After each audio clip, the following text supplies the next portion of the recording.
All right, now to the biggest area of concern here for state officials and for everybody worried about their safety, and that's Skagit County, particularly Mount-Vernon and Burlington. Let's go to Alejandra Guzman, who is there with the very latest, as this river is expected to crest tonight at 10 o'clock. Allie?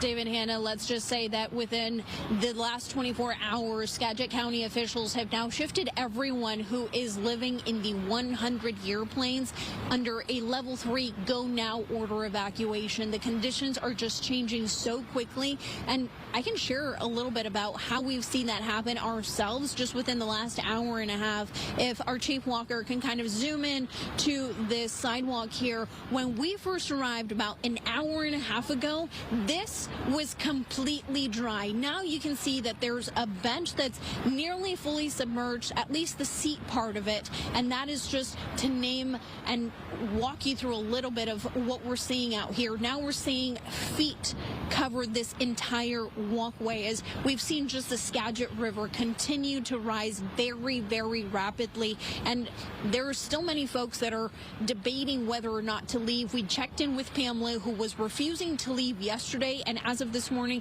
she tells me that she is staying put. Again, she's right up along the Skagit River, and she still feels comfortable. But again, officials are urging everyone to heed the warning and just be very mindful about these conditions, because if you want to take a look at the river here, not only has it started to rush a lot quicker within the last few minutes, but we're seeing a lot of debris. We're seeing years-old trees just being washed away at this point. There was even several tree trunks that you can see at the beginning of this area here just completely smashed up alongside. We're hearing them fall and get carried downstream.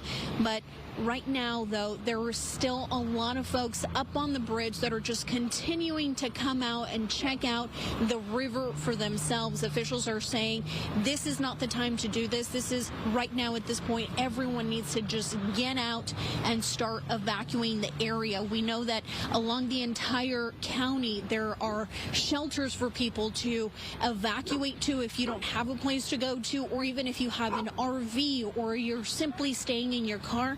There are lots for you to do this safely. If you still have livestock, there are still ways that the county is urging you to make plans for them at the Cedro Woolley Fairgrounds. Again, we've been speaking with locals here the entire day, and they say they're not only astonished by this, but they're just sad to see how devastating the floods are. Take a listen. A lot of people packed up and got out, so a lot of them are going to go to our house for the night to make sure that they're safe. I've seen a few propane tanks, some random things, watching the logs hit the bridge, see if they close that down eventually. Now, this is not the only situation that we're monitoring. The entire downtown core is completely locked up. Coming up in the next 30 minutes, we're going to highlight a little bit of how downtown businesses are coping. For now, we're live in Mount-Vernon. Back to you.